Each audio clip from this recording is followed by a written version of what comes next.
look at who are volunteers, solicit volunteers from our staff. An email went out about 20 minutes ago for soliciting staff members. There are certain categories of staff members who are exempt from having to do childcare, and hopefully we will get our volunteers that way. If we do not get a number of volunteers to run the program, so here's the issue, is that we can only have no more than 10 people in a room. So we were talking about where we might hold the program, and we agreed that a central location is the best option, and that would be Windsor School. Now I forgot what I was going to say. We're talking about what happens. If we don't have enough volunteers. So if we don't have enough volunteers, the next thing we would do is solicit community volunteers. I know that there are a number of community organizations that are trying to solicit volunteers that way. I know Heartland has somebody, and I think West Windsor has somebody who's working on that. So tomorrow I'll be reaching out to those people to see if, give them the heads up and see if they have some people that would be willing to volunteer. They would still have to go through the child care vetting process. I think that would mean wouldn't they still have to be fingerprinted, David? So we have to think about that and how we would do that. Yes, they would have to be. Yeah, they would. So, then the last thing we would do is assign staff if we don't get the volunteers. That's really not the way we want to go. That will be uncomfortable, and that's certainly not the kind of atmosphere that we want to create in times of stress already. So I'm hoping that we can get something up and running by the end of the week, Thursday or Friday, but that's like a hope. Definitely by Monday, we should be able to offer something. What questions are there? Okay, good. Yeah, no, thank you. And again, I think people are doing a great job of writing their questions in the chat box at the top there. And I think people are doing a great job too of muting. Before we take questions, Craig, did you get your sound worked out? Can you talk to us now? Yeah. How's that sound? Is that better? Yeah, that's a lot better. Yeah, that's better. And what, did you go to your phone then? Yeah, I did. Yeah, perfect. That's fine. We're all getting used to this technology, and some computers are easier access than other computers. Yeah. So Craig, why don't you tell us a little bit about how the food service program's going? And again, hats off to that whole crew. They've done yeoman's. I don't know how many you're feeding every day, but I know even the first couple of days we were feeding upwards to 400, 500. Want to just tell us how that's going and what's positive and where are the glitches? Yeah, I think it's been going great. I think everybody has joined together as a team, working really well together, and we're putting out food. Heartland, we did 100. We've done about 125 on a daily basis. I don't know what today was.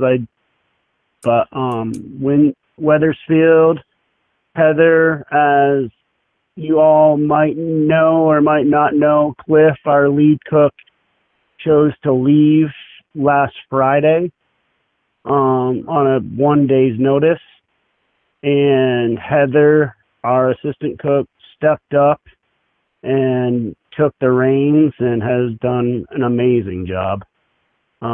We've always known she was a leader, and she's finally stepped up into that position, and she's doing great.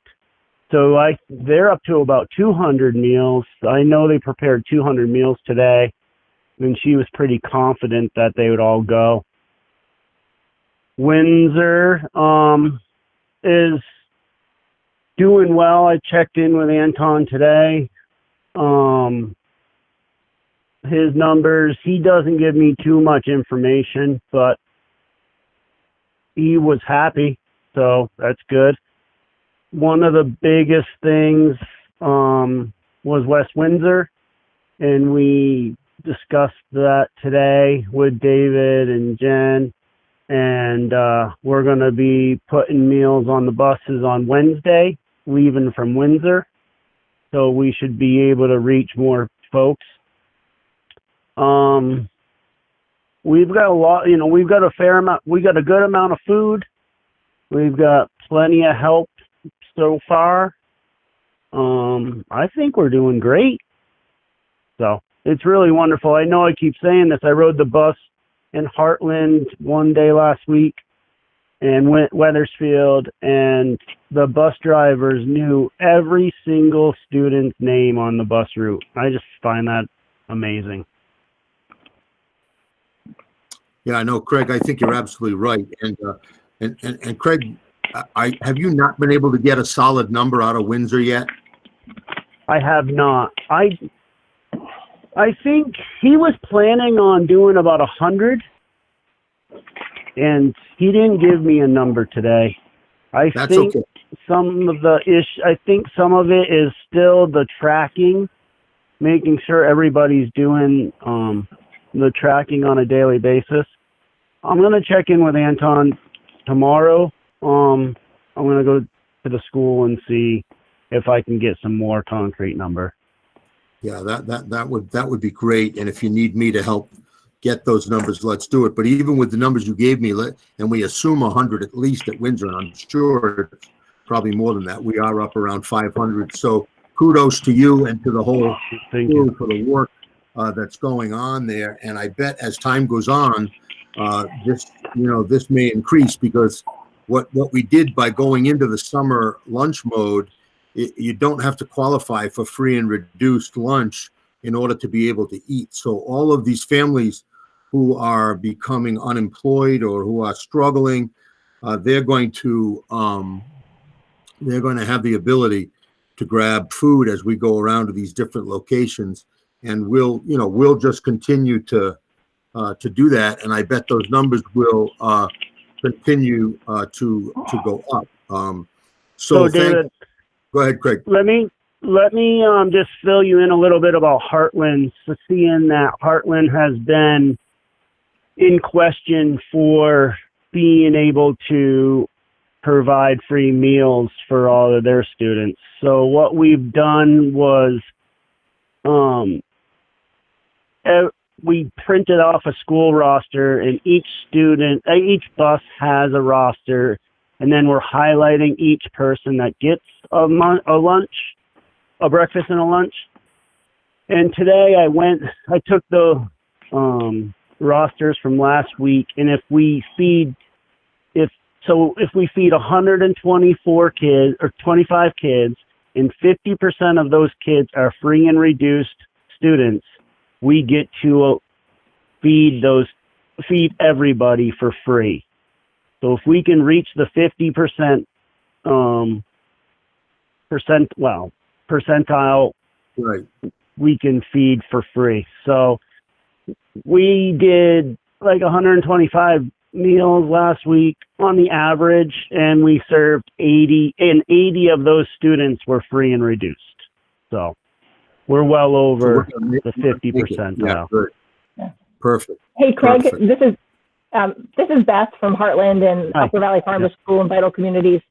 I've just been doing a little work on the national end of things here and learning more about that around qualifications and stuff. So one thing that we can really do, all the schools, is to make sure we get those free and reduced meal applications out to families, even though technically, they're not in school, but if their financial situation changes, they can get those forms in any way, shape, or form. Then if Heartland gets over 50%, we don't have to worry about all this counting people and all that baloney. Plus, it sets us up for the summer to just continuing offering meals. So if all the schools in the admin here can really help push this out, that's a huge help. And something that I did learn around the state is actually heading to Washington and trying to figure out to change that waiver, to get a waiver for the under 50%, because basically every middle class school across America is dealing with this. Heartland's at 47%. And so, and we don't qualify. So essentially it's an act of Congress though, to change because it's increasing the national school lunch budget. And so as things are coming down, every state is basically asking for a waiver, and it will be a small act of Congress, hopefully, to make that change. But I may be reaching out to some of you administrators out there to make a quick phone call or plea to your congressman to help us out as well. Just a heads up on the national front. Yeah, no, thanks, Beth. That's that's good news. And we have an administrative team meeting in the morning. So Angie, we'll get that on the agenda. We'll push those apps out the door. If that's gonna help, we'll just do it. And we got buses going to almost every household. So, pick up a lunch, drop off an app, right? I mean, we'll figure out some way to do that. Because I do agree these economic, these things are going to change for a lot of folks who didn't qualify. They may now qualify. So I just want to go through a couple of the questions and comments just real quickly. Bill Yates wanted to let us know that the state of Vermont or the federal government waived all requirements for state testing this year. So we're not going to have to do those SBACs and all of that stuff. That's good news for everybody. I did start recording this meeting. You'll see a little record button up in the front. If anybody has a problem with that, just let me know. But I think it's good because we can archive this meeting as we record it. We did have a couple of people jump on. Mark Youngling is on now. And I think, who else jumped on in the last 10? Oh, Anne Marie is on. I think I said that. Anne Marie's on. I did. Jim did. And Jim Taft is on. Good, Jim. And we'll get to Jim in just a second. I just want to keep going here just with questions. I think we're okay. The public Wi-Fi access areas. Larry, did you want to speak about that? Yeah, how does that work? Yeah, we filled that out last week. And if the state has it out now, then that's a quick turnaround for the state. So we will get that up on the website, and or maybe it'd be better to link to it if it's a live updating thing that the state's doing. We've seen that. We've seen not many, but we've seen kids and parents sit outside the school in cars getting Wi-Fi, and at the town hall in Windsor particularly getting Wi-Fi near the rec center, even though they can't use the rec center because the rec center closed. We see that a little bit. Again, not too much, probably what one would expect. But yeah, I will get that up and we'll link to it and make people aware that there are places in Vermont that they can go if they happen to be visiting people or relatives in other parts of the state where they can find Wi-Fi if they need it. Yeah. Thanks, Larry. Bill Yates mentioned that this is more of a question for Angie around if we have more than 10 people, would we want to move those childcare groups into the different buildings depending on number? And we are talking about that. Part of the reason for centralizing is just better control over access, better control over supervision, accountability, cleanliness. There are a lot of things OSHA is going to demand of us around how we set those spaces up. So we including making sure you don't have to wear masks and gloves, but we have to at least provide them. So we're just thinking to centralize it might be better. But if we change our minds, we'll certainly, as we move along, we'll let folks know. People are liking the idea of getting more people to qualify for free and reduced lunch. So we will really push that as we move forward. Jim, I know Jim Taft is on the line. Jim, do you want to talk to us about what's going on in the maintenance department and how things are going there? I think things are going very well. To give everybody a brief overview, we started out, when we first heard this before schools were even dismissed, we started out by using a new spray product just to disinfect, to try to keep everything as sanitized as possible From there, we jumped into our crisis response, where we have a two-step process where it is just basically deep cleaning and disinfecting. All the products that we use meet or exceed CDC, the Central of Disease Control requirements. Basically, throughout the schools now, we're using one particular cleaner, which is 72C, which is a peroxide-based cleaner. I got a tip from Swish. They've helped us out quite a bit through the FMDA that stuff was going on, so we were first in line to jump in on some of the disinfectants, and we use currently throughout the SU, we use 5 different types of disinfectants. Two of the keynote behind that is 2 of them in which we use do not need to be wiped down. They just need to be sprayed, and obviously you spray the whole system, the whole surface. It stays wet. As long as it stays wet for half a minute, it kills everything. We use I'll talk about the shortages in a minute, but we use 3 different types of Lysol wipes. Basically, we use Lysol, and because I'm self-conscientious, we use something called Monk wipes, which are basically the exact same thing as Lysol. The only thing new about that is there's a new Clorox wipe out that is also with peroxide, and the dwell time, the time that it kills stuff, is incredible. It kills 99% of the stuff faster. So we're in line to get 10 cases of that as soon as we can. And we use 1 hand sanitizer. Immediately, my biggest challenge and our biggest challenge was, as you know from the stores and that, I was worried about the shortage, and thank God, not as glad that we're out of school, but us being out of school has also helped with that. Currently, the only thing we're really low on is hand sanitizer and Clorox wipes.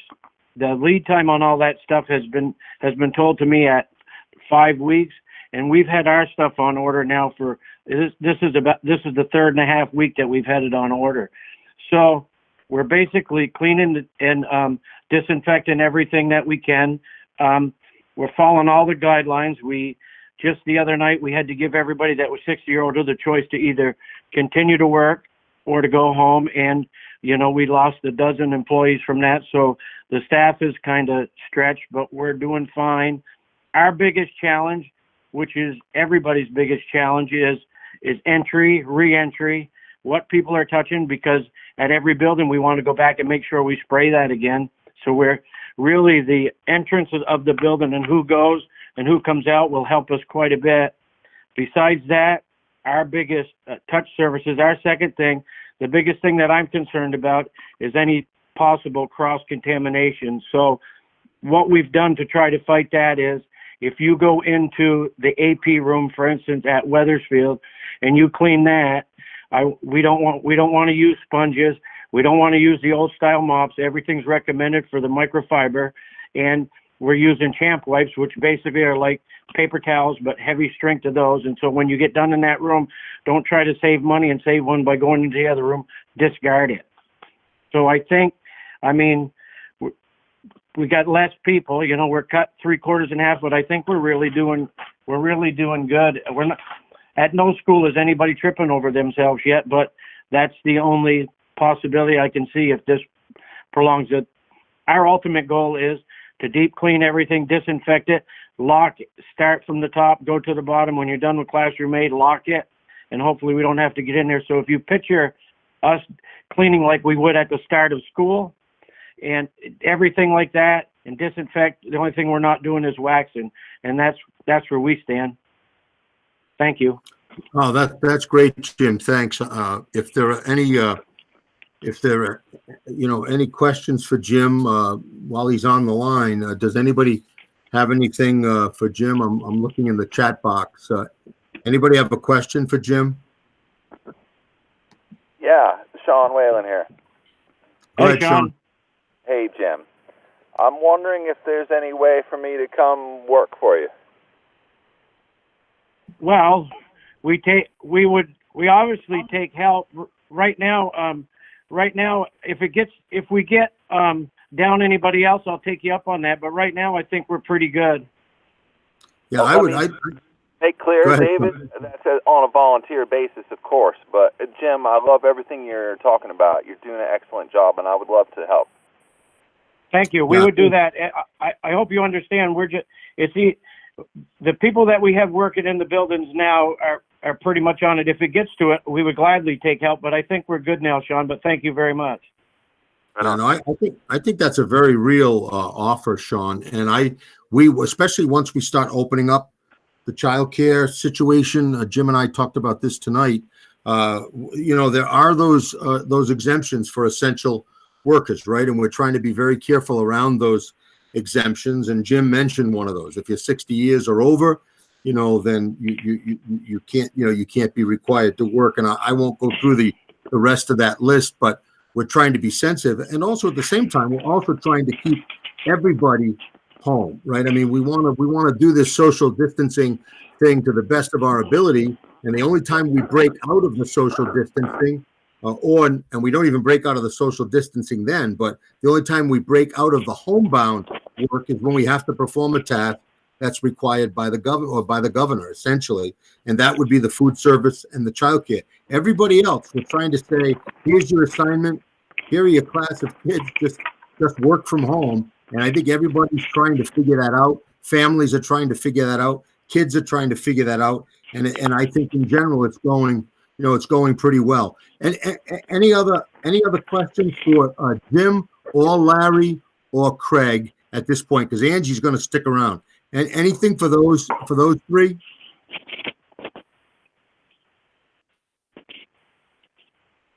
Okay, hearing none, then I think we'll move on. Larry and Jim, you're certainly welcome to stay. Craig, you're welcome to stay, but don't feel like you have to. We're going to kind of get into school board mode now. But Jim and Larry, thank you so much, Craig. Thank you so much for all of you and all that you do. No doubt about it. Thanks a lot. Thank you. Thanks a lot. Thank you.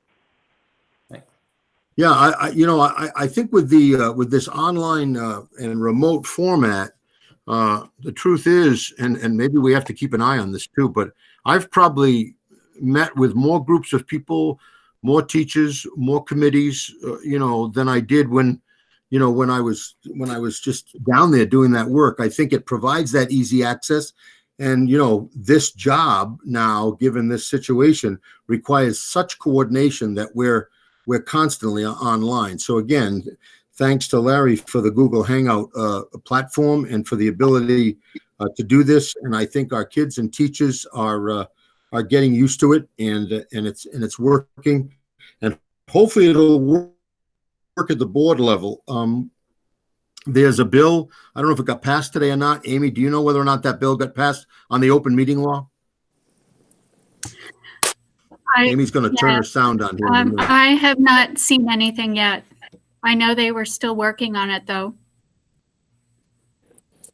The bill basically is going to waive the requirement for there to be a physical space, because right now Amy has to be in that supervisory union office, and Angie's there too.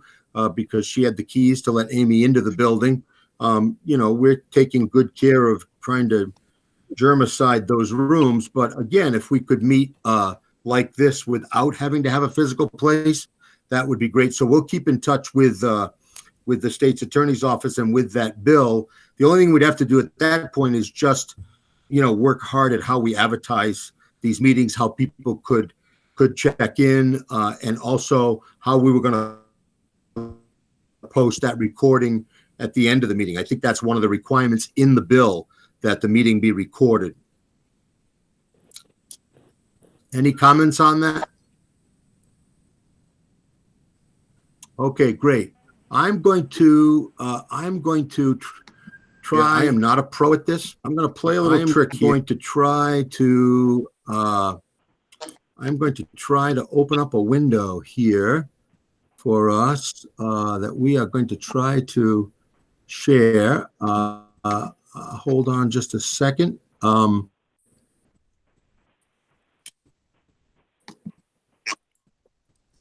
everybody see?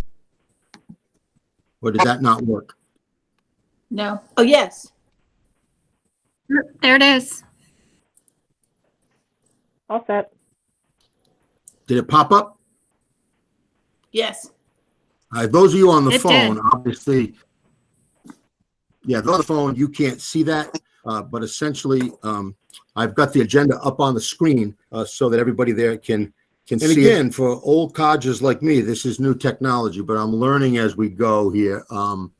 And this would allow us too at our board meetings to present PowerPoints, to put up documents, to look at, and anybody, by the way, can do this. So if Angie were going to do her piece on the childcare piece, she could open up her window and we could look at Angie's window as we go forward. But we did call the meeting to order at 6:30. I don't know whether or not you captured that call to order. Then we get out of step because I wanted those folks to report. But let's get into the body of our meeting. And the first order of business would be the election of a chairperson. Do I hear a nomination for chairperson of the Windsor Southeast Supervisory Union Board? I have a nomination. Okay, go ahead, Nancy. I'd like to nominate Bill Yates. Okay, Nancy has nominated Bill Yates as chair of the Supervisory Union Board. Is there a second to that nomination? This is Elizabeth. I second. Yeah. Okay, Elizabeth seconds that nomination. So we have a nomination on the floor and a second for Bill Yates to be chair of the Supervisory Union Board. Are there any further nominations? Sean, I nominate Elizabeth. All right, Sean nominates Elizabeth. I probably should have asked Bill Yates. Bill, are you willing to accept the chair of the Supervisory Union Board? If so elected?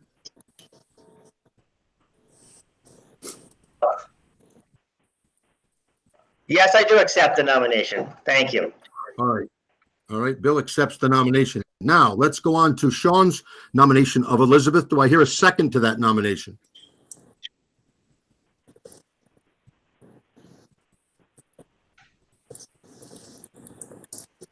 I'm going to give it a little bit of time because people might be trying to unmute their mics.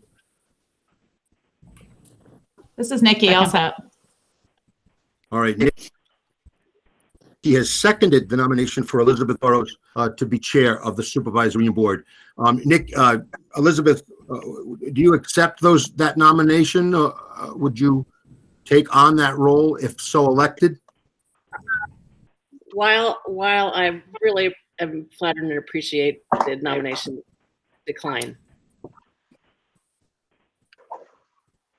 Okay, Elizabeth has declined the nomination, and Elizabeth, I don't blame you because I know you've got a lot of fish frying as chair of the Ascutney Board, and I know you've got some state stuff going on at this point. So Elizabeth has declined. So right now, Bill Yates is the only candidate on the floor. Do I hear any other nominations? Yes, this is Scott. I would nominate Amy McMullen. Okay, Scott has nominated Amy McMullen as chair of the Supervisory Union Board. Is there a second to that nomination?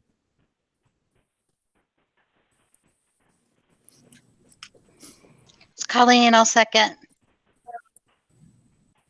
Colleen has seconded that nomination. So that nomination has been made and seconded. Amy, how do you feel about that? Would you accept the nomination if so elected? Yes, I would. Okay, Amy said she would accept the nomination if so elected. Okay, so now we have two nominees on the floor, Bill Yates and we have Amy McMullen. Do I hear any other nominations at this point?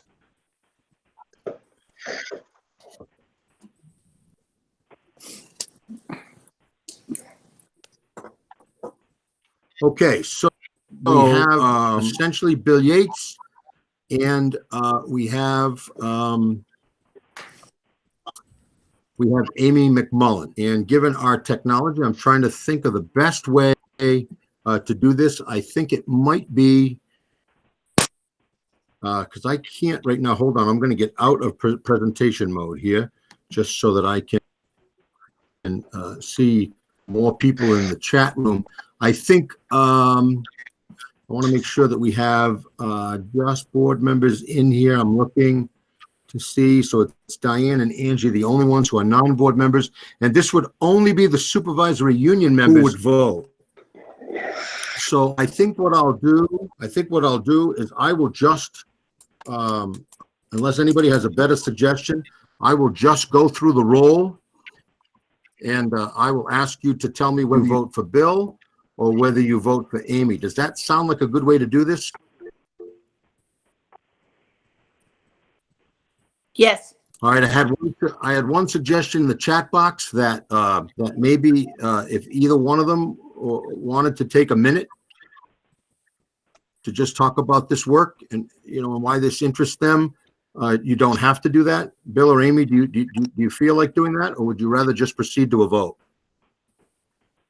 Or would the person who nominated either one of them like to speak to either one of those candidates? So, Nancy, I don't know if you want to speak about Bill, and Scott could speak about Amy. Nancy, do you want to say why you voted for Bill? Yes. Or why you nominated Bill? Yes, I appreciate Bill's understanding of what's going on in our supervisory union and his expertise and the work he's done in the negotiation. I'm sorry, I just lost that there. And I just feel that he has a lot of new ideas and the ability to move us in the directions we are looking forward to. Okay, that was well said, Nancy. Scott, do you want to speak to your reason for nominating Amy? Yes, can you hear me? Yes, we can. We can hear you. Okay, yeah, I just wasn't sure I was unmuted.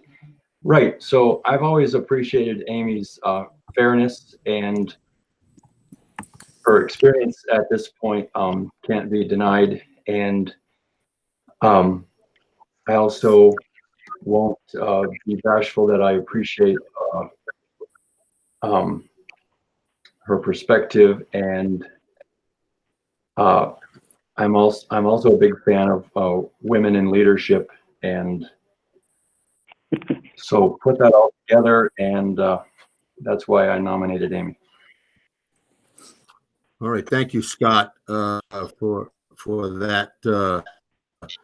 And I think I'll spare Bill and Amy from having to speak on their behalf. I think both of you did a great job in terms of explaining why you nominated them. I think I'll just go through the roll and just tell me whether you vote for Bill or whether you vote for Amy. So let me start with the people on the phone. Okay, Sean Whalen, who would you vote for? Amy. And okay, who else is on the phone that's on the supervisory union board? Chris Garnjost. Okay, Chris Garnjost, who would you vote for? I will vote for. This is a tough one. I don't like being put in these spots, but of course, I'm going to vote for Amy for experience at this point. Okay. Well, are there any other supervisory union members on the phone? Okay, let's go to the people who are online. Let's do the Heartland board members first. I just want to make sure I get this right. Nikki Buck, who would you vote for? Again, this is a tough decision. I think I'm going to go for Bill just for a change. Okay, I've got that there. And Nikki, remind me again, Beth Roy is on the supervisory union board. Is that correct? No, it's Colleen. Okay, sorry. I knew Colleen. Colleen Spence, who would you vote for? Amy. Colleen Spence has cast her vote for Amy. And you have a third member, and that's Scott Richardson. Scott, you nominated, so I would assume, but tell me, just to be fair, who would you vote for? Amy McMullen, please. All right, Amy McMullen. Now, did we finish up, Sean? Did we finish up? Is there anybody else on the line that's on the supervisory union board? Mark Yingling, I know this is a tough one for you because you're just coming on board, but Mark, you're part of the supervisory union board, correct? And you can just unmute your mic.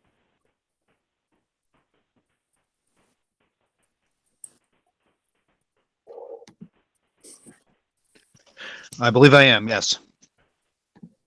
Okay. I would vote for Amy. All right, you would vote for Amy. Hey, I just found out that I can mute your mics. Isn't that something? I don't know That's if I can quite a mute them or position. not, but that's a lot of power right there. I really like that. Okay, so we got Sean, we got Mark, and is there another member of the supervisory union board? I don't think Weathersfield has appointed a third member. Is that correct, Sean? Yes, that is correct. Okay, fine. Then we'll move on to the rest of the Mount Ascutney board, and we will go to Elizabeth Burrows.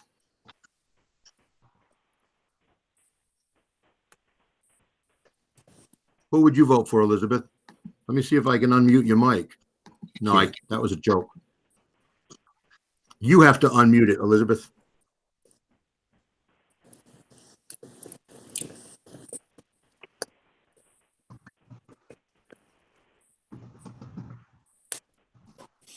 I know Elizabeth is on the call. Okay, there. There you go. We got you. I vote for Bill. All right. Elizabeth has voted for Bill. Nancy Pedrick next. Yes, Bill. Bill. Did you hear that? I did. I got it. And I got Chris Garnjos's vote. Did I get Chris Garnjos yet? Yes, because Yes. Chris, you're on the phone. I'm on the phone. Yeah, I just want to make sure I don't leave anybody out. Is there another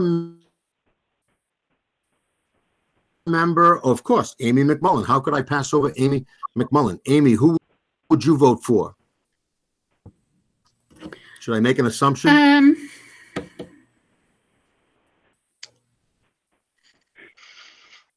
Hello? I'll vote for Bill. Amy's going to vote. Hello? Amy's going to vote for Bill.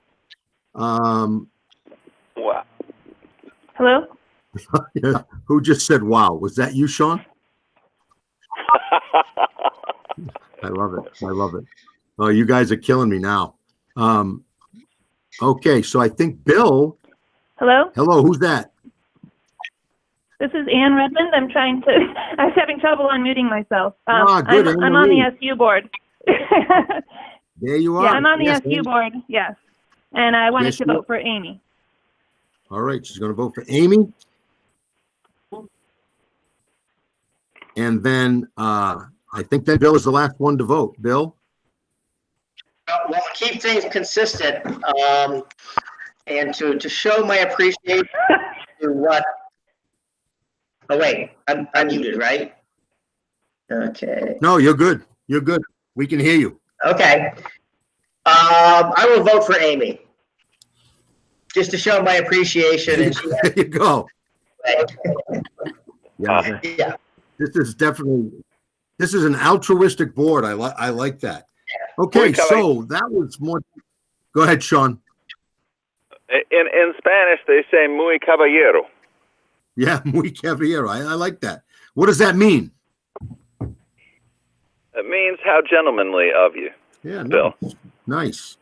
I think all the supervisory union members have voted. Is there anybody out there that did not cast a vote? Beth Carter's not on the call? Beth Carter is not on the call. Okay. So I am going to declare the vote total final. Congratulations. Amy has 7 votes. Bill had 4 votes. And you can see now why Congress, although maybe Congress and the legislature should do everything electronically, but it does get a little tricky. But if we were going to do this more often, we would definitely upgrade so that we could you just press a little button and you'd vote. We're not there yet. So that was a little tedious, but I really appreciate everyone's patience. I congratulate Amy. I know, Amy, you've been a part of service to these school boards for a long, long time, and I know exactly how committed you are. And Bill, I want to reach out to you as superintendent and thank you for all the work you've done through negotiations and through all those other pieces where we've needed that little bit of extra help in IT and those pieces. So I don't think there could have been 2 better candidates. And either one of you would have made great board chairs. So Amy, that said, I'll turn it over to you, and we will now go to, and I'm going to put the screen back up just so that everybody can see while you're talking what we've got here. And I am going to do this. Go back to the agenda. Has that popped on yet? It has. Okay, so Yep. Amy, you can see that we're going to move on to vice chair, and I'll turn it over to you. Okay, thank you. And thank you, everyone. And Bill, you would have been great. So I will take nominations for vice chair. I nominate Bill. Second. Okay, there's been a nomination and a second for Bill Yates as vice chair. Any other nominations?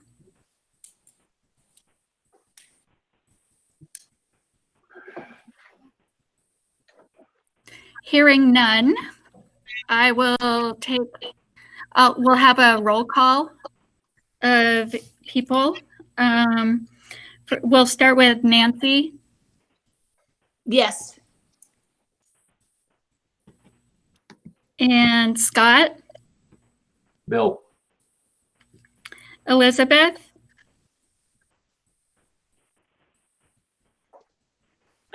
Bill. Yes. I. Okay. Colleen.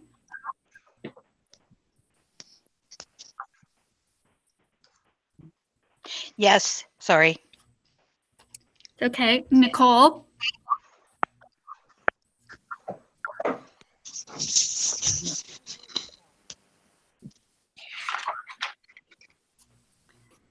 Yes, sorry, that took a second. Yep, thank you. Anne Marie. Hello? Yes. You're voting yes for Bill? Yes. And let me see, Sean. Aye. Aye. Excellent. And do we have, oh, Bill, how about you? Aye. Aye. And I vote for you as well. So it's unanimous. I didn't get to vote. Oh. Oh my God. Chris, I'm so sorry. Chris, how That's do you okay. vote? I'll say yay. Now it's unanimous. Okay, now it's unanimous. Congratulations, Bill. Thank you. Next up, nominations for clerk of the board.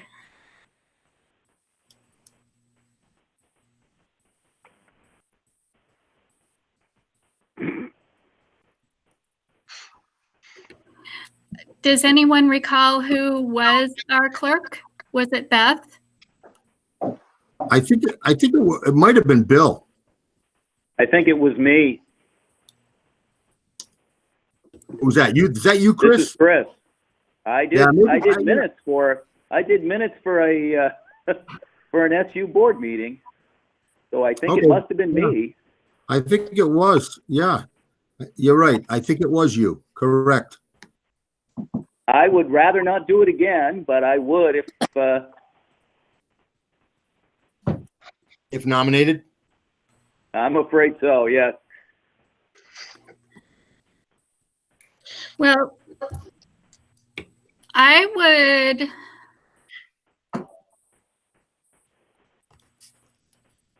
would nominate Colleen. Second.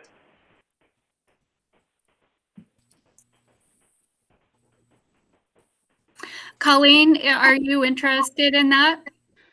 What are the responsibilities for clerk? Yeah, Colleen, this is Dave. Go ahead, Amy, you go ahead. Responsibilities for clerk are to take minutes in the situation when Diane cannot be at a meeting. And when we go into executive session, to just keep track of the time that we exit executive session. And then if there's a vote following executive session, and then sending that on to Diane. Got it. Yes, that sounds fine. And Diane is almost always with us, so. I did take that into account. Yeah. Thank you, Diane. No, that sounds fine. You're all okay. Yeah, I think if we do a roll call on this too, everybody can unmute their mic so we can just rip right through it. Aye. Okay, I'm going to start with Bill. Aye. Nancy. Yes. Scott. Elizabeth. Aye. Nicole. Aye. Chris. Yes, thank you. Anne Marie. Aye. Sean. Aye. And Colleen. Aye. And I vote aye. Congratulations, Colleen. You are the new clerk of the board. Amy? Amy? Yes, Nancy. Would it be easier, because you've got so many more to go, to have everybody's mic on and just say aye, and then ask for the nays, and if there are none, just let it go on to the next, instead of doing a roll call for each one? Technically, when we're having a meeting like this, a public meeting, online, there has to be roll call. Okay. That's my understanding. No, believe it or not, that is correct. Would roll call count if we wrote, those of us online wrote our votes in the chat section? Or Amy, do you think that wouldn't satisfy the rules? Oh, I don't know. Yeah, I think I've been reading through those open meeting laws, and I think what you have to do is you have to have a record, a verbal and voice record of everybody.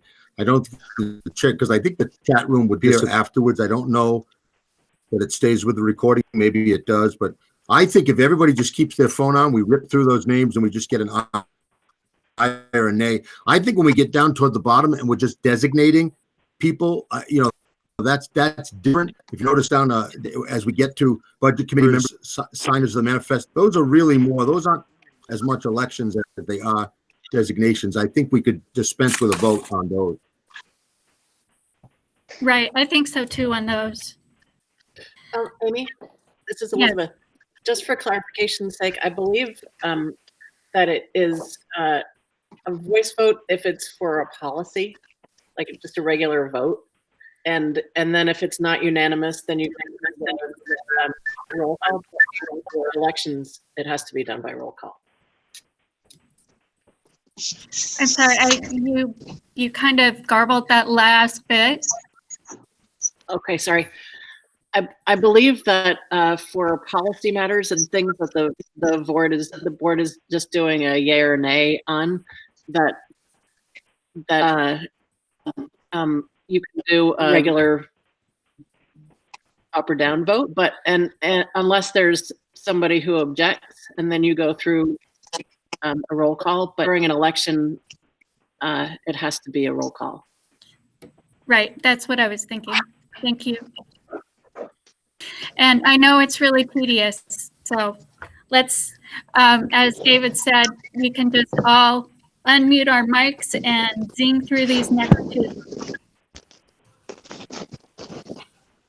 I'll take a motion for treasurer.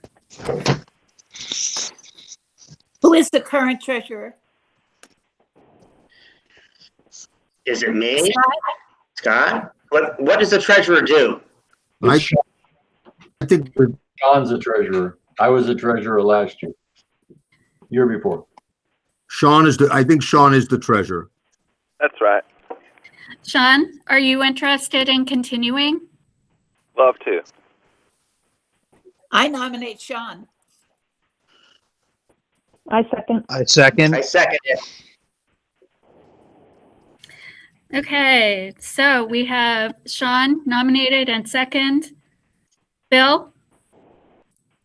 Aye. Nancy? Aye. Scott? Aye.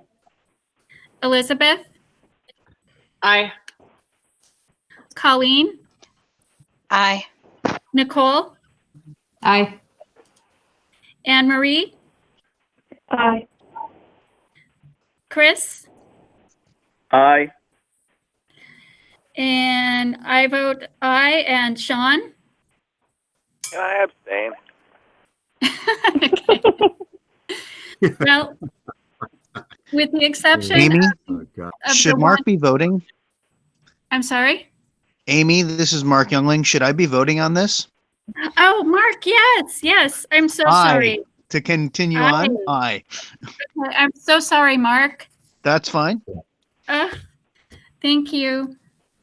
So Yeah, with well- the Yeah, well, Amy, just before you go on, that gets back to my question to Sean. Did we officially appoint Mark? I know Anne Marie is on the SU board. I know Sean is on the SU board. Did we officially appoint Mark or not, Sean? Do you remember?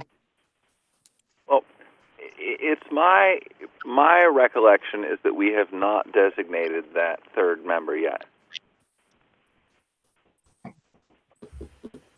Yeah, and I know that I sent out to everybody the notice for this meeting, and we can clarify that. And I think for now, Mark, if you don't mind, just until we can get that clarified. I mean, I'm certainly more than glad that you're here, and I think it's a great sign that you might be soon appointed to the SU board. But I remember. Okay, well, if that hasn't been Go ahead. confirmed yet, I will just listen in on these proceedings and abstain from any votes until such a time as I'm confirmed. Yeah, thanks, Mark. And Thank you. Believe me, yeah, I think it's great that you're here, and I feel a nomination coming on here pretty soon at the Weathersfield board level. Hi. Go ahead, Amy. Sorry. I'm muting now. Why don't Thank you. Keep going. Thank you, Mark. So Sean, congratulations. Thanks. Next up, we have nomination for assistant treasurer because sometimes Sean goes on vacation.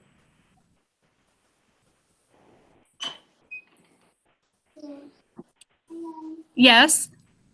Amy, I just say that I'm in my hot tub right now.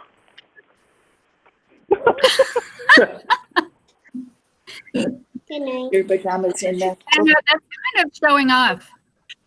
Yeah. I'm glad you're on the phone. I think you need to put your video on, Sean. Oh, no. Colleen, do not encourage him. Okay, I'll take nominations for assistant treasurer. This is Nikki. I'll nominate Scott.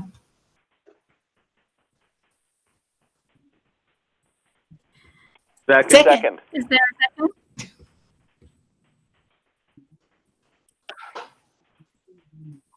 Who was the second to that? I said it first, Nancy.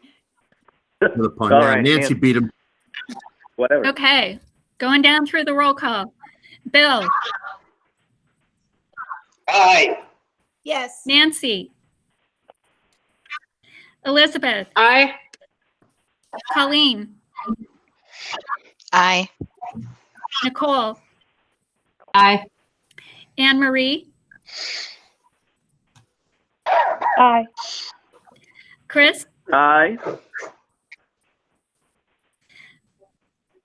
Sean, Aye. You want to come in? and Scott. I'll abstain. And I vote aye. So with the exception of the abstention, Scott, you are the assistant treasurer. Thank you and congratulations. Thank you, board. Thank you. Next up, we have signers of the manifest, and these are the people who come and look over all of the bills and the invoices, and they sign off, and once that is done, then the check run is made. And I think we gave that to Scott and Sean last time, I believe. No, it's me. Bill. Oh, Bill? okay, Bill, and Scott. Scott, were you the backup? I don't remember. I think Colleen is. I was withdraw my so far nomination. back there. Yeah, that was a Nominate long Bill. time ago. We need. Okay, Bill, you've been nominated. Second.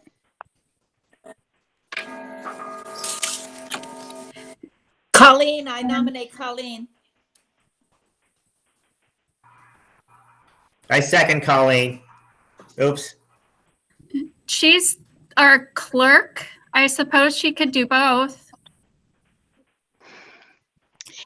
It's could.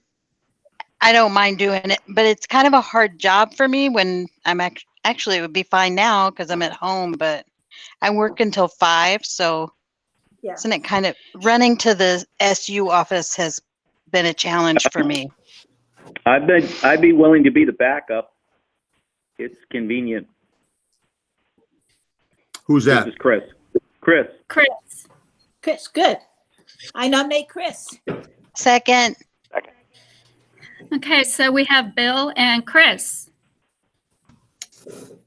Yeah, and Bill is pretty good too about, I don't think Chris is going to have to come out very often. Bill can tend to get there when summoned by Gail. Uh-huh. Okay, so I'm going to start down the roll call. Nancy, Aye.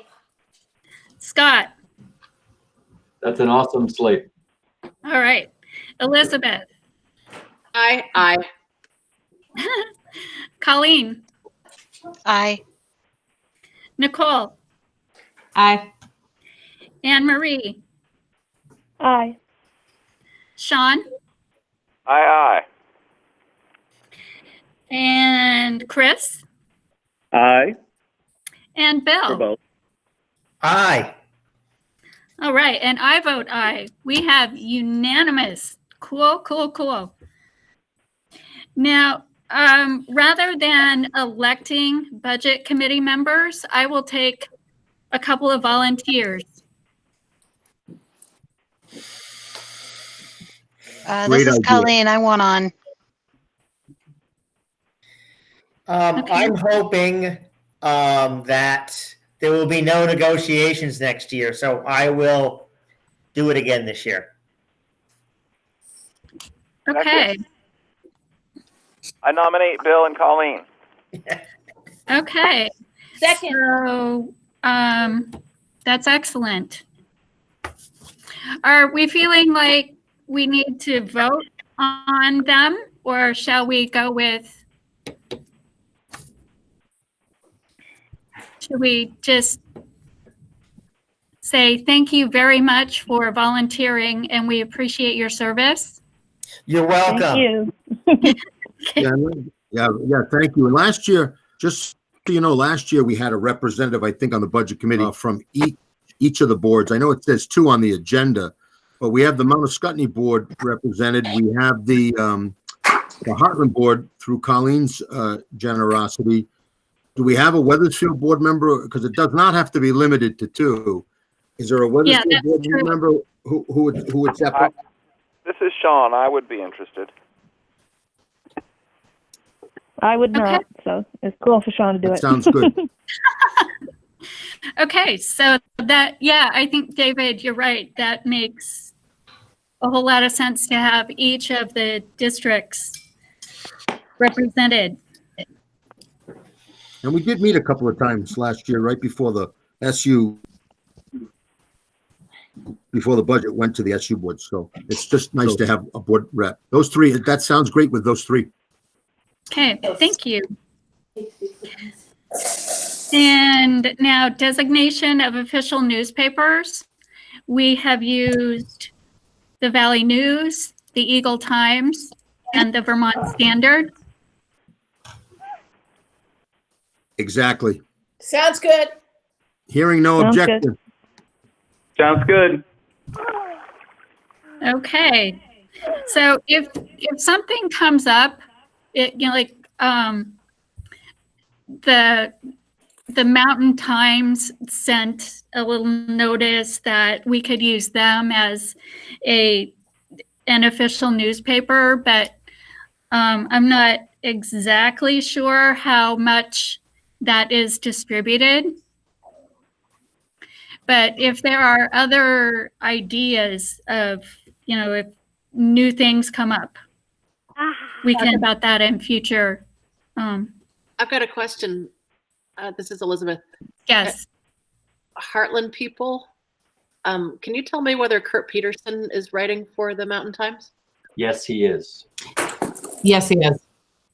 So, and he used to cover education for the Vermont Standard, and I think in my opinion, he did a really nice job with it. So, yeah, he is covering the he's covering the Mountain Times. This is Nikki, and he's been really good, and he's been at a bunch of our meetings. And he's asked multiple times to meet with me directly. I know, I kind of suspect that it's more widely distributed in Heartland and maybe West Windsor than anywhere else. That's my guess. Okay, I could talk with him next time because he always drops off a bundle at the library in Heartland. So next time I see him, which I'm hoping will be sometime after April 6th, close like April 7th, maybe. But I'm not going to hold my breath. I will talk with him, or maybe in between now and then, I will reach out and ask how widely distributed that paper is, and maybe we could just let him know that he's also in the loop. Amy? Yes. Sean here. We can. It's hard to discuss it in this format, but I just want to put down a marker that the lack of media coverage and of press coverage is a real impediment to good governance that we're suffering from. And a lot of our meetings happen in darkness, really. And so it's something we should figure out. Yes, I agree. I think when we had our meetings when we rotated, we were able to get more public because having a meeting here in the conference room doesn't allow for a whole lot of room.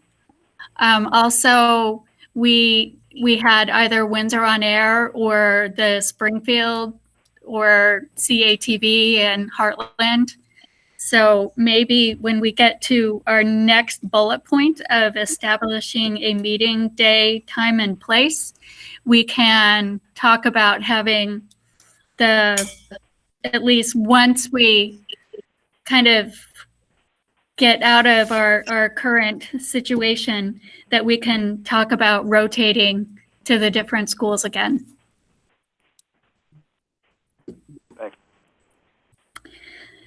So next up is establishment of meeting day, time, and place. Are we all good with the fourth Monday? Yes. Yes. Yep. Yes. Yes. Okay, and 6:30? Yes. Yes. Yes. Yes. All right, I love consensus. So, hey, so this is Scott, just a minute. Like, if we continue to do this format, we could explore different times perhaps. But for the regular time, I'm okay with 6:30. Okay, sounds good, Scott. Thank you.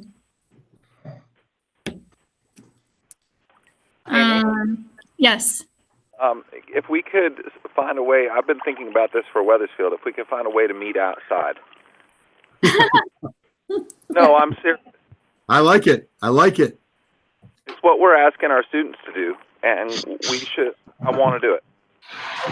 Right. Well, I think when the weather is conducive, because Windsor, we've used our outdoor classroom for meetings before. And in fact, we might have even had an SU meeting at the outdoor classroom once. It might have to be a little earlier, too. Yeah. Good point. What do you mean a little earlier? As in earlier than 6? On those times when 6:30? we were making an effort to be outside, maybe. Yeah, mosquitoes start around 7. Okay, well, we can certainly, if we decide that we want to go around to the different schools to rotate, as opposed to just being here in the conference room, we can do that. And it would be the hosting school that would determine whether it was inside or outside, depending on the weather. And at that point, we can discuss changing the time. Sounds like a plan. Do we have consensus? Yes. Yes. Yes. All right. Great. Yes. Okay, so our next meeting, well, we'll decide because we don't know what's going to be happening a month from now. So moving on, changes, additions to the agenda. We have, instead of talking about the super district, if we could just put a pause on that and go forward. Amy, people can, now they should mute their microphones.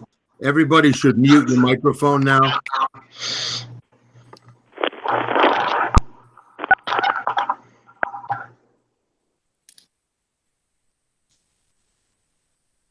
All right. How's That's not a better. whole lot of feedback now? Okay, so let me see, where was I? You were talking about going through this agenda now and some things we might skip because I'd like to do an around the SU in other words, how people are feeling both personally and professionally about this. You and I had talked about that, Amy. Right. Okay, so let's have super district on our next agenda. Yeah. The other thing too is how about those minutes? Do we want to look at those minutes? Right. Yes, we do. I will take a motion to approve the minutes from February 27th. This is Nikki. I'll move it. Is there a second? Second.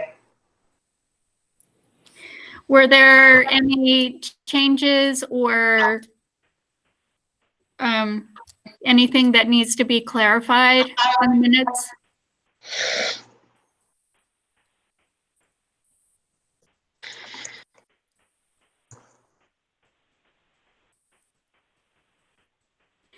Hearing none. Do I have to do roll call? No. All those, No, I think you can do a voice vote on this. okay. All those in favor of approving the minutes, say aye. Aye. Any nays? Abstentions? I abstain. I abstain. Chris Garnjost. I abstain because I'm in the tub. Okay. Nancy abstains, Chris abstains, and Sean has gone underwater. Yep. Blub blub. Okay. So how about Angie, since you are here, could you just give us a quick update on the continuous improvement plan? It will be quick because I have, so at the beginning of last week, I started collecting data to start our data inventory, and then this happened. So I really haven't made much progress. I'm sort of hoping that the state will come back and lift the requirement for the data inventory and the root cause analysis, because that's just, it's just to gather everybody together to actually do that. So I just wonder what questions you have. I have the draft that I was going to go in and kind of tighten up and open up, basically, you know, remove some things, but I have not done that yet. Okay. It wouldn't surprise me if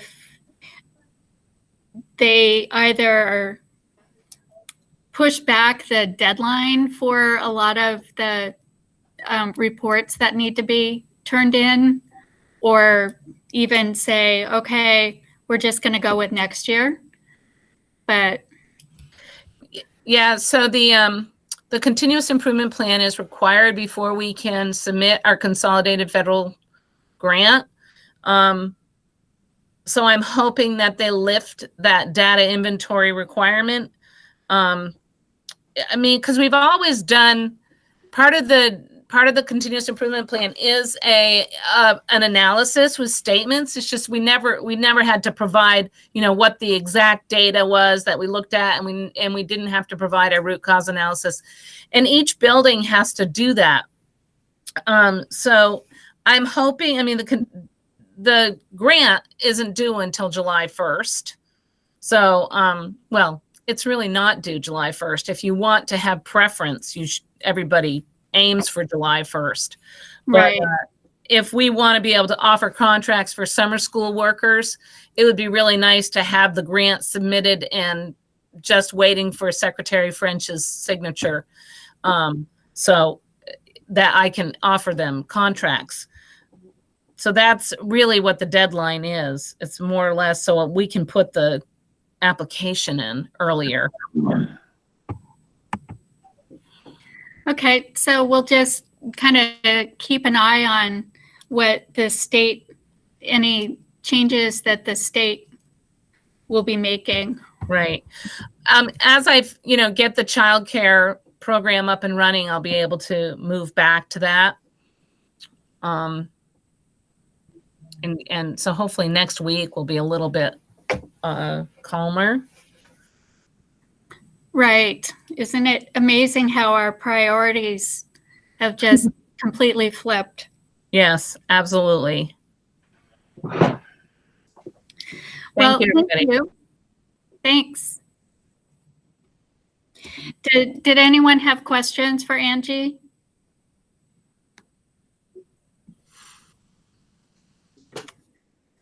Okay, moving on. We have the social media policy. Yeah, just quickly on the super district, I know we're not going to spend a lot of time on it because right now we're in a little bit of a super crisis. But the super district, I did reach out to those other superintendents that you asked me to reach out to. That would be Tom DeBalzi in Hartford, Zach down in Springfield, Mary Beth Banyus over in Woodstock, and they all expressed interest that once this craziness is over, their boards and they would like to have a small group get together and chat about the possibilities about a super district with a mega high school. Yeah, that's definitely something that can be talked about. I think it would be an interesting conversation to see how attitudes have changed since the last time we had a conversation about it. So That's very exciting. Thank you. Yeah, I like to say a couple things just because at one point I championed this idea, and I championed this idea because the idea of planning a wider time period, not just next 2 or 3 or 4 years, but 10 to 30 years down the road, and getting a plan with other districts to the liking of said districts, instead of having the state dictate what it wants us to do.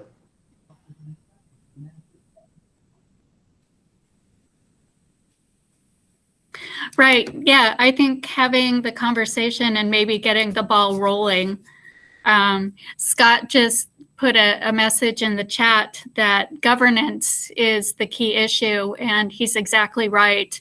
You know, deciding, I mean, it was hard enough with Windsor and West Windsor deciding how our individual towns were going to be represented. And I can only imagine that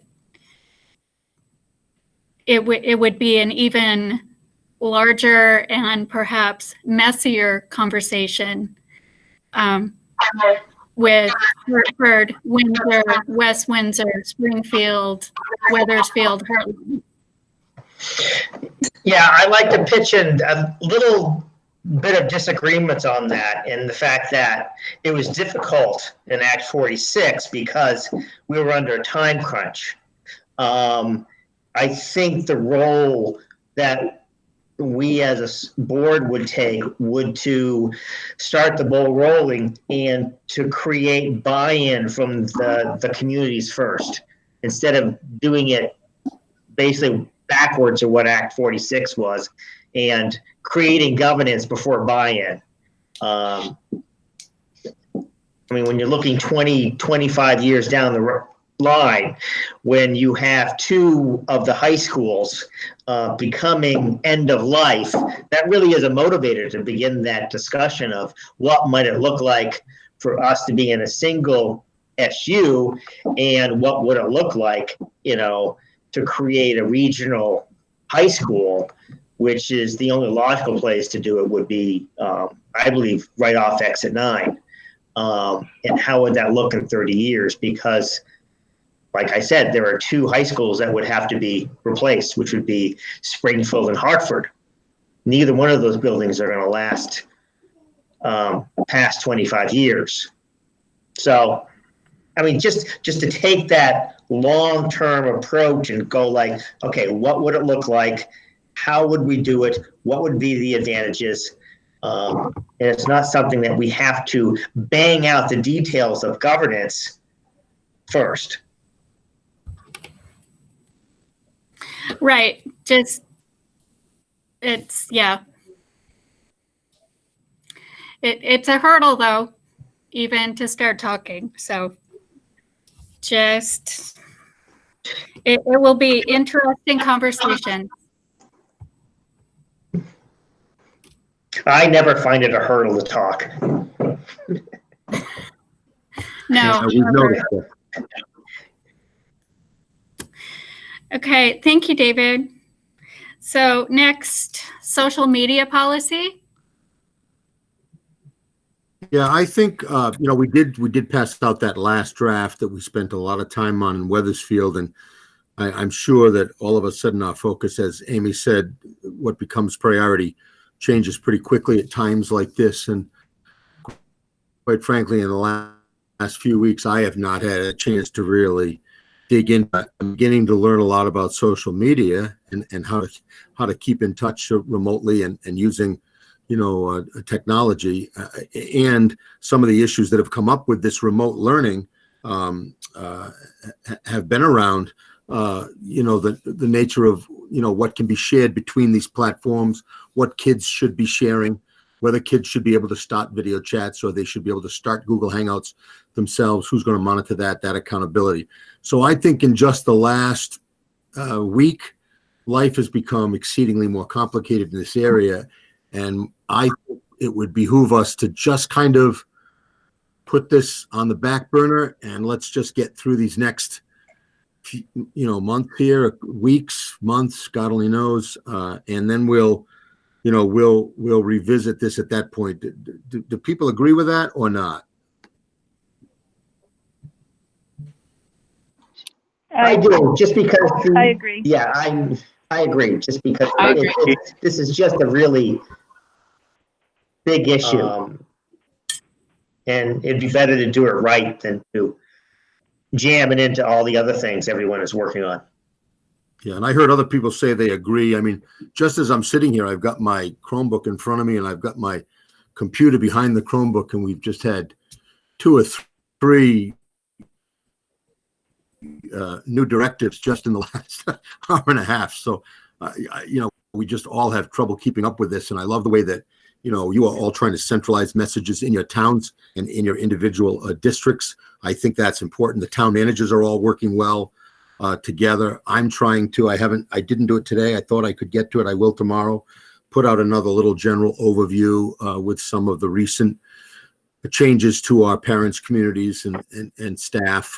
But it just keeps moving at such a rapid clip. A matter of fact, one of the things that just came in was from Dan French from the AOE. The governor laid out some new directives today around social distancing and encouraging everybody basically that possibly can to work from home and to please not leave your homes. That's office people, everybody, essentially. And in that,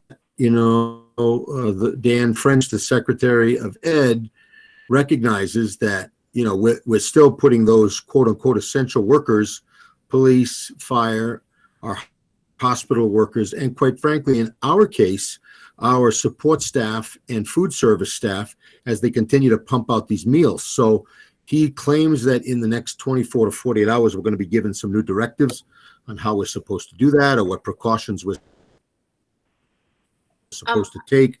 But you can see how, and I have really felt in a lot of, I have felt, the weight of the world and the weight of this staff on me, because I feel that ultimate responsibility. I know you all share that with me, but these are people we work with every day. These are people who live in our communities and in our homes, and we're asking them to get on. They're getting really good at doing it carefully, and we're making sure that things get taken care of. But I do think we're going to continue to need those directions. And then, as Angie just pointed out, we're going to be asking to open up a public childcare in our building, which, again, without being critical, I understand the need, but it just borders on insanity to me sometimes. And so I just wanted you to know all that was popping across my screen as we were talking, or as you are all talking. David, this is Elizabeth. I disagree that it should be put off for a long time.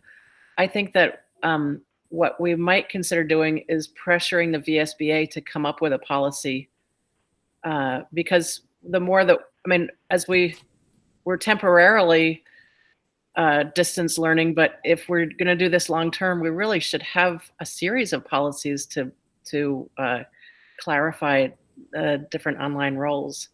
And I think we should put it back on the VSBA. Not that we're of coming up with the policies ourselves, but I mean, the more that we're switching to online time and use and everything else, I think it's even more important that we have the policies in place. So even if we don't do it this time, and I totally understand why, I think we should try to address it as soon as we can. Right. I agree with you, Elizabeth. Maybe not doing it at this meeting, but maybe even at the next meeting, because it could be that as we are doing the distant learning and using the various social media platforms, that we'll learn a lot more. And there could even be something in this policy that we've completely missed because we're putting so much into action now. I totally agree. I mean, I think that especially if we're all going to be working at home, we'll be much more mindful of how it actually works. And yeah. I think we should touch base. I will send an email to Sue at VSBA and ask if there's been any conversation about them creating a social media policy in light that, well, not just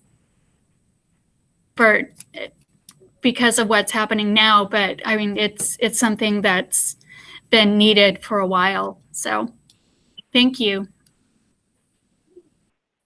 Yeah, that would be helpful, and I think we could at least do that. And I'm sure that it'll rise. I think it's going to rise in the next several weeks to the top of folks' agenda. And it would be nice not to have to do this 100 times in 100 communities, but to get some direction on a template from the state. So thanks, Amy, for doing that, and you and I can work on that together. Okay. And next up, just a quick run through of how town meetings went. So we'll start with Heartland because I see Scott just right up there. Or Nicole, do you want to say how town meeting went in? Yeah, town meeting went really well for Heartland. We got 2/3 voted for the budget and 1/3 against. So that was really good. We had a good meeting. Everybody at the meeting was really supportive. And I think I mentioned that last time, but we hadn't voted yet. So the vote went well. I guess that's all I could say. I was really excited. Great, thank you. You're welcome. How was Wethersfield?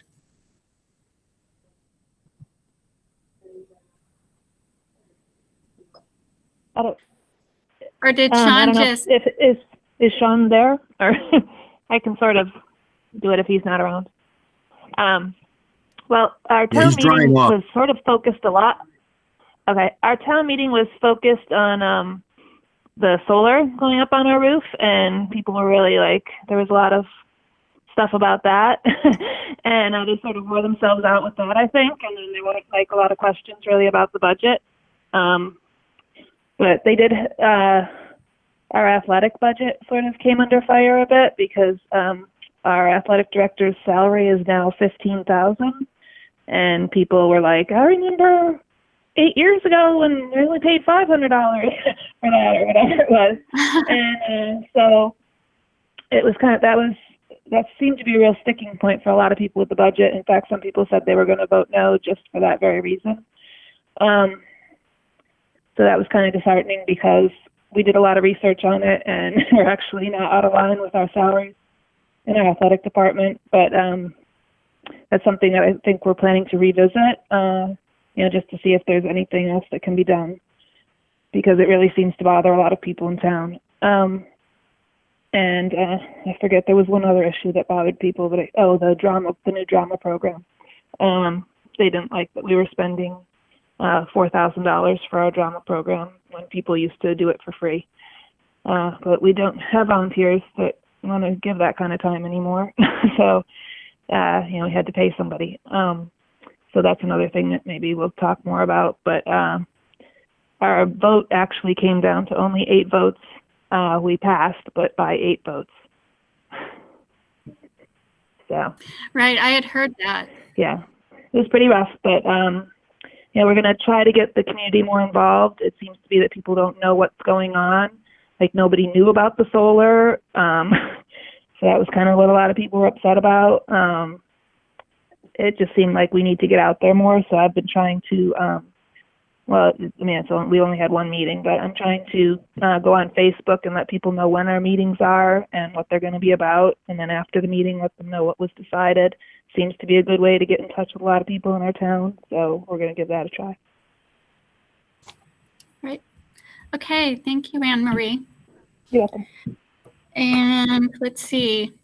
Would anyone besides me like to report for the Mount Ascutney School District? I will. This is Elizabeth, and oh, there you are. Can you see me? Yeah.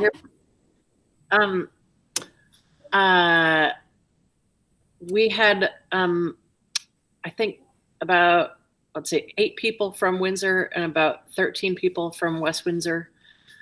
And we got hung up on a couple of particular slides that had to do with student population and right, who was in high school and where they were in high school, and yeah, who was being tuitioned where. And ultimately, however, the budget itself overwhelmingly passed. So nobody asked any substantive questions about what the budget addressed. It was more questions of the manner in which things were accounted. Right. Is that accurate, Amy? Yep, I would say that's pretty good. Okay. Great. Thank you. And now we're going around the SU just to get a feel for how people are feeling in general. And just for grins, I will start. On a personal level, I am working from home from the library. When I work for the town of Windsor, the office is closed to the public, but we take appointments. However, that might be changing in this next week. I don't know. My 2 college children are home for the rest of their semesters, and one of them started her online classes today, more or less successfully. There was a great deal of anxiety, but I think it's going to be okay. And my other child starts on Monday and is feeling relatively calm. But it's definitely a different world. Next. I'd like to say that I'm homeschooling my 2 grandchildren, and it is not for the faint-hearted. It is very difficult, lots of tears, and every day gets a little bit better, but it's very hard. Oh, one more personal note to Nancy. Nancy, to help on the homeschooling kind of thing. Libraries are starting to do story time, and I do my first virtual story time tomorrow.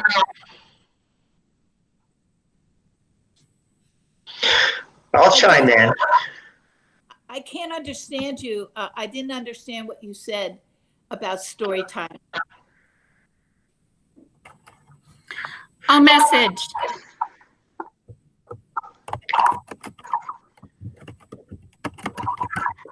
Yeah, let's make sure the mics are muted, right? Mics have to be muted, and then just go one at a time.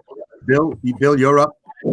I just wanted to point out that we TA'd everything with the support staff. We're waiting to sign the contract. Like to thank David and Scott. It was things went fairly well. We'll see how it goes. Trying to finish it up in this atmosphere with the staff, but we had a rather good negotiation period with the support staff.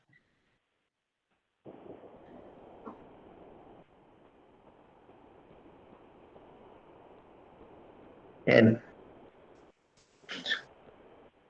see if I can mute myself now.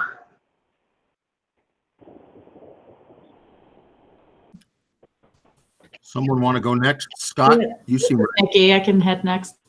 So I guess on a personal note, I already worked from home, and now I have 2 coworkers also working from home. And I am feeling for a lot of the other parents out there right now. Having a kid in special education and trying to teach them from home has been all encompassing. And I am trying to work. In fact, that's kind of, I'm multitasking right now. It's really challenging. I'm also getting, as chair, I'm being CC'd on some emails to our principal from other parents who have children in the special education program, highlighting how challenging this is. So I am hoping that we give some guidance to those families in the next weeks or so, because like my day was tears almost all day. So I'm hoping that things get easier. Tomorrow's another day, and hopefully it'll be better. Yeah, Nikki, this and is I'll David. also say that for, yeah, go ahead. Go ahead, Nikki. Yeah, I was just going to say Well, that was. I'll also say that, like, Go ahead. well, I've got kids in 3rd and 5th grade, and they, their teachers have come up with probably 4 to 5 hours worth of work a day. So I'm trying to get all of that work done, and try and keep them on schedule and on task, while also trying to do my job. And it's not easy. Yeah, what I was going to say, Nikki, this is David, obviously. Karen, I know Karen's, got a lot on her plate, as we all do. I thought she was going to be on the call tonight. Karen Woolsey, you're not on the call right now, are you? No, I didn't think so. And Katie, her father just died. I didn't even feel like inviting her today. But I will tell you that part of the issue with special education was the fact that the directives came much slower from that department. And I think it's because it had to go through a whole federal chain of command. We're starting now, things are dribbling out, and we're getting a little bit better direction on accommodations and supporting kids, and what accommodations, some are better than others. I will tell you this, and I think this is important for everybody on the call. And this goes to what I said a little earlier. We are in a maintenance phase right now, and the expectations around performance and accommodations, even in the IEP world, are drastically different right now. And there have been a lot of waivers and stuff going on that it's tough to keep up with, but we're trying to keep up with it.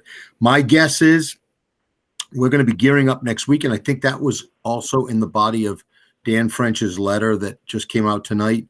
We're going to be gearing up for more of the long haul, right? If this goes beyond April 6th, which I'll be shocked if it does, and should it go even as far as the end of the year, I think there's going to have to be more direction in this area, and we're going to have to figure out ways to step up the support, be it who knows, in-person support or other kinds of accommodations. But, hang on tight. I think the other piece of that, aside from just the special ed piece, and I did want to hear this from everybody tonight, especially those who have children, I think the idea of balancing your own at-home work, your own family and kids, and trying to get, it's as Nancy Pedrick said so well, it's yeoman's work. And I think if we're going to be in this for the long haul, we're going to have to figure out strategies to make this work for everybody. And in all honesty, we really haven't nailed it yet. I think everybody's doing incredible work, but if this were to go on till the end of the year, I'm not sure what the answer is, but hopefully we'll get a lot more direction. I just want to, this is Angie, I wanted to tag along on what Nikki was saying. So earlier today, I was on part of a call with a Heartland team of teachers. And one of the teachers, who is also a parent in this supervisory union, was saying that she's having a really hard time balancing the demands for working with her students and the demands for working with her own children. She has 2 children, 2 boys in elementary school. And I think that definitely as we move forward with this, that we need to give more specific guidance to our staff as to what the expectations are, because in a homeschool situation, kids don't spend 4 to 5 hours learning, at least not younger kids. So I'm bringing that up on our ad team call tomorrow, and hopefully once we get this childcare thing figured out, and depending on should we go longer past April 6th, I hope we have more guidance in terms of what the expectations are for our families and our students and for our teachers. I want to tag along because I think that I wanted to get that opinion out there also because specific parents asked me to highlight the challenges that they're facing. But one of the reasons that we're facing this challenge is that our teachers have done such an amazing job getting so much work to the kids on the fly, that I feel like once we work out the kinks, like maybe we went above and beyond. But I do feel like we've created an amazing system, and we do have an amazing set of teachers. I just feel like that we maybe went past the bar a little bit too far. So I do want to give a shout out to the amazing teachers and the work that they've done, and really do appreciate it all. I just think we need to refocus it a little bit. So thanks. This is Elizabeth. I have my experience is that both of my boys were really excited to be able to have extended screen time, and, because they're not usually allowed nearly as much screen time as they've had in the last days. Well, they've had a bit of an emotional adjustment for the first few days. I think we've had some of the tears that we've had at the beginnings of our days have been because, or that they've had, I should say, have been because of feeling just overwhelmed, and they, with feelings that were indefinable. And as the week progressed, they were better able to define the feelings, and those overwhelming part of it kind of dissipated. And this week it's, I think, looking a little bit better as far as the work goes. My question is there any guidance from the state level about how to help families when one or more family member is sick? And it's all of this is, we may be in a lull right now, but the potential chaos that's in front of us, I'm just wondering whether the state has given any kind of guidance whatsoever, or, as the schools have more roles than just doling out assignments, how how are we handling all of that? The other parts that we traditionally handle for our families. So Elizabeth, I would assume you mean lending that kind of social, emotional support to those families if somebody's really sick or they're struggling, or were you talking about the staff? I was talking about the families, but also staff. I mean, and also whether you have contingency plans in all of the buildings regarding, who knows whether a series of building leaders becomes sick, what happens? But also with the families, if one family is in quarantine because there's a very sick family member, there's a good chance that other family members can become very sick at the same time. How are you handling that with families? How are you handling that with staff? Are you getting any guidance from the state? Yeah, the simple answer is in that regard, not much guidance from the state, and I think it would be nice if we could get some better guidance. And I'll just say very quickly that I think other than check-ins, and I know that's happening, I sat in on that same meeting today with that Heartland K2 staff.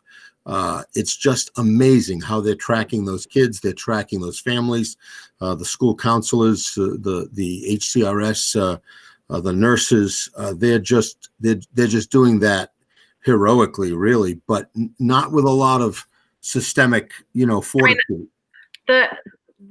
So let's say that something happens. So it's all well and good to track the families, but when the system that supports them kind of breaks down, what can you hear me, David? I'm sorry, you lost me there for a minute. Now I can. You want to repeat that? Somehow I disconnected. It's all well and good to track the families, but if the students or the families have these extra burdens, there isn't really anything that can be done besides acknowledging that it's here. I mean, what else? It's concerning to me, and I don't know that there's an answer at all. But no, I don't think there is. I really don't. Not at this point. Maybe we'll get better guidance. Maybe something else will kick in. But I mean, other than those check-ins, I know we've got people, visiting homes, bringing food to homes. But what you're mentioning now, no good provisions right now for that type of shutdown, staff or parents. Dave, this is Colleen.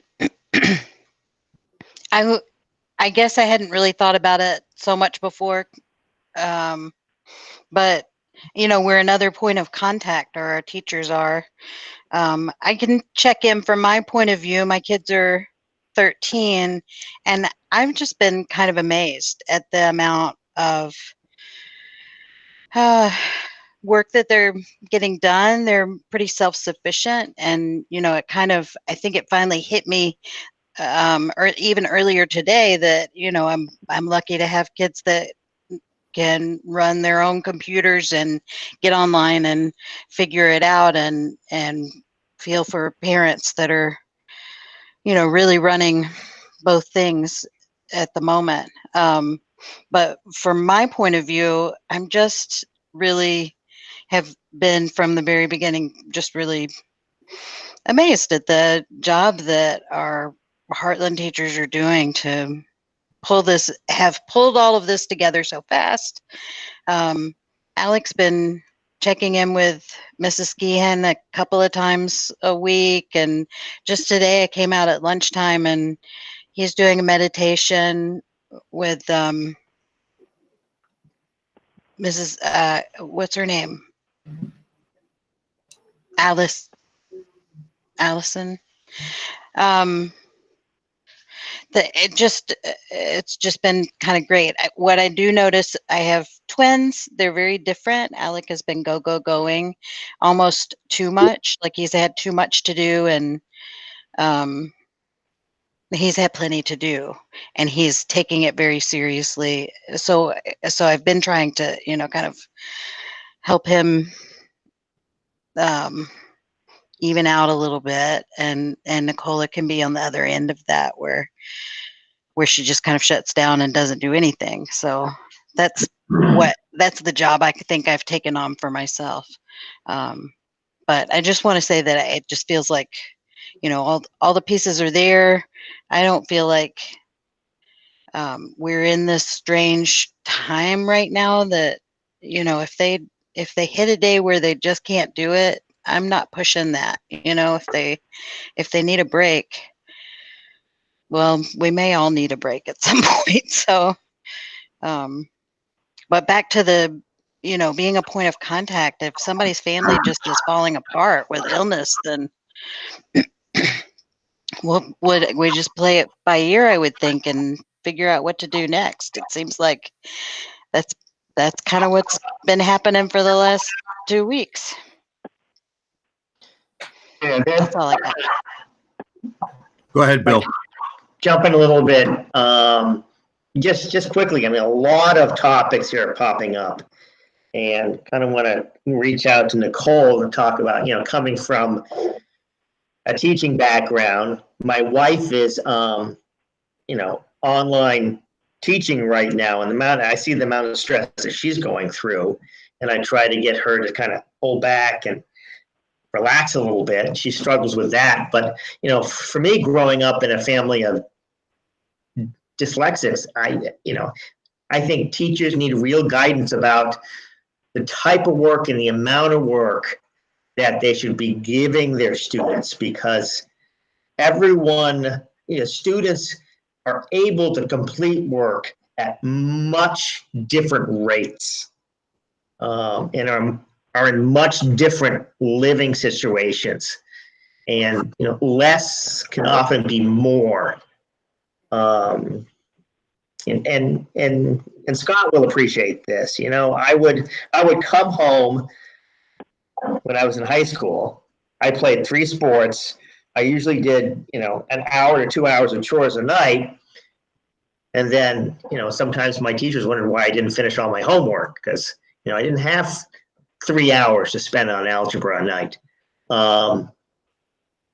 And I think it's important for that guidance for teachers to have that,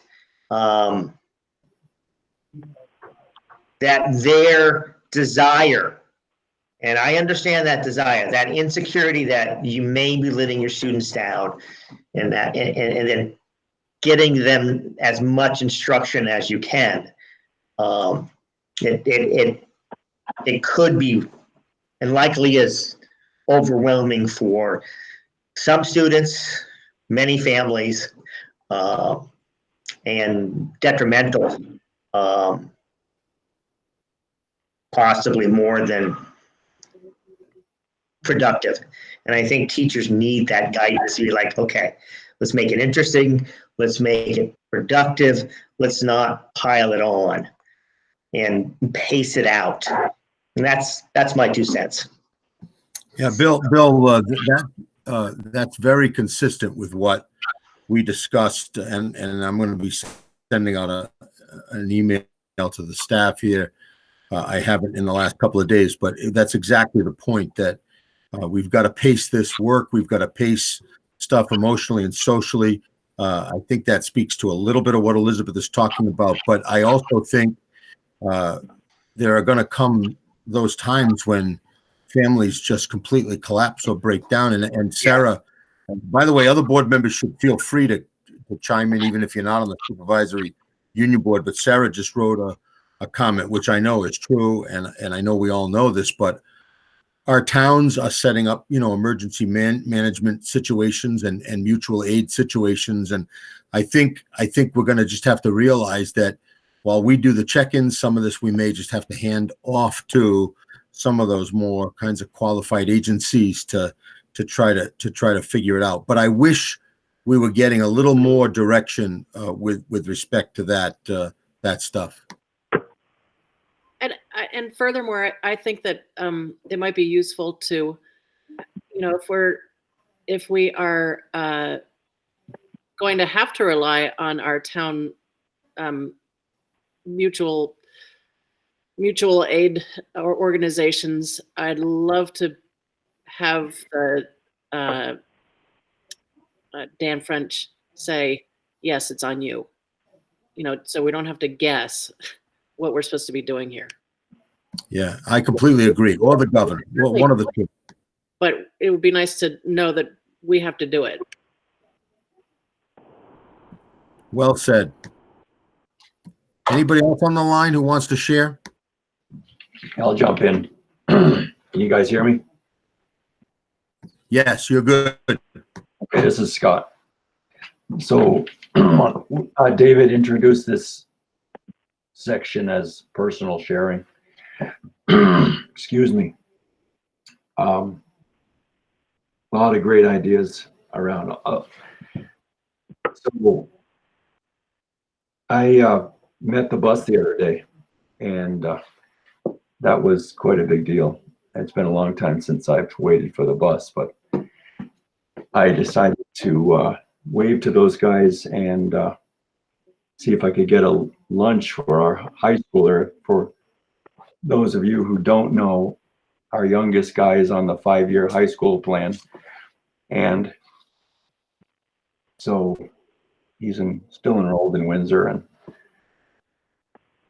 anyways, I got a lunch, and then I put the carton out there today and cooler, and got another lunch, and it's a nice connection. And Elliot likes the chocolate milk and sandwiches, and so I don't know. I wanted to see what lunches were, and I wanted to be part of it, and I wanted to give my support to those people driving the yellow school bus, and it meant a lot to me. I couldn't believe how it was making me shake to wave to Al. It hasn't been that hard here. They've been out skiing, and so it's been flying by. Cousins are home from college, and they're physically distancing on the side hill. My question going forward is, because the stuff that's unsettling to me is that it really sounds like we're in this for the long haul. And I don't know what's going to happen. A lot of people said, some people referred to what it might look like when some of us on this call are struggling a lot more than we are tonight. And that definitely, I hear you, and that's something running through my mind too. I think we are perhaps used to a lot more support from systems than our forefathers were. And this is going to take some serious digging into our personal reserves. There's no question about it, both emotionally and physically. David, going ahead, the things running through my mind are like, why does the school year have to end when it does, when something like this interrupts the school year? And why does it have to start as late as it would in the summer, being that everybody knows how much time has been lost? So I'm very interested in capitalizing on some of the time that we have in days past called summer vacation.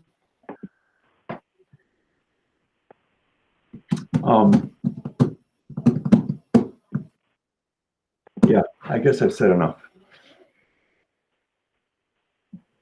Yeah, Scott, well said, and I mean, thank you for that sharing from your heart. I think this is where we wanted to do this tonight, because I'm and I want you to take this the right way. I'm less concerned about all the academic stuff as I am about the isolation of all of us and our kids and our families. We're very short into this, and I know I'm already feeling it. I know the administrators are feeling it. I know all of you are feeling it, but I like the way you've exhorted us, Scott, to dig into those resources and those reserves. I like the way you said that. I mean, we're just going to have to do that over and over again. In terms of the school year or what that's going to look like, I mean, I think this is a great time to call into question, those issues. And I think Dan French is trying to lead. He's at the governor's, call because, he reports directly to the governor. So I think we're just going to, we're all going to learn and hear this together as he promises tonight a couple more announcements coming out in the next couple of days. The governor's going to have some very, very big announcements coming out in the next couple of days. So we just all have to hang tight and see what we are. We're public employees. We're essential workers, and we're going to follow the task. But more importantly, everybody around this table is just got an incredibly compassionate heart, and we'll weather this together and get through it. But I appreciate the intensity of what you shared, Scott. Thank you. I'm humbled, but I didn't know that it was that meaningful. I'm sorry. I'm trying to be part of this, and I tell you, it's one thing that's a kind of a guilty pleasure is, and I'm probably not the only one here tonight who's found getting whatever it is that you're doing with your hands at the moment, and if a few hours go by and the radio's not going behind you, it's quite a comforting time. And so I would recommend that. I mean, we have to stay abreast of this, but if you can get away from the radio and Twitter for a few minutes, it's an awful good idea. I'm gonna say one thing about governance, because I didn't, and I brought that up earlier, and I got the floor now. So just quickly, I think the reason I said that in the chat bar at the beginning was because obviously us board members come and go, and we don't want to think about that so much when we're on the board, but the systems that we look after have to. It's more important that they are held. I'm losing my train of thought.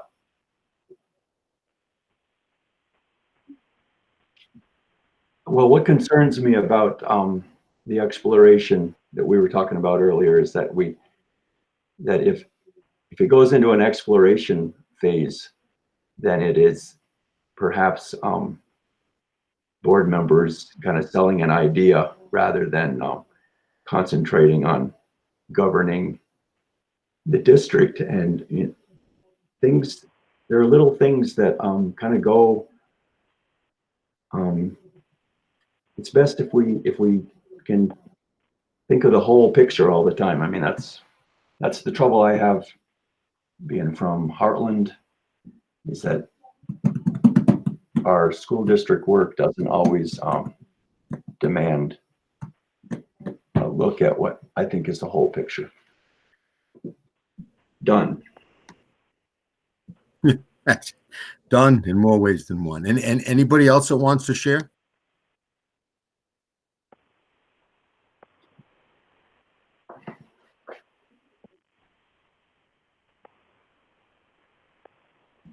I think we might be getting close to the end, Amy. I'd like a very quick, like 2-minute executive session, if that's possible.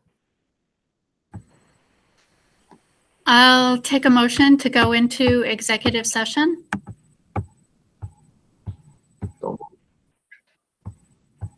Scott. And who did that? I think it was Scott. Oh, Scott. Second.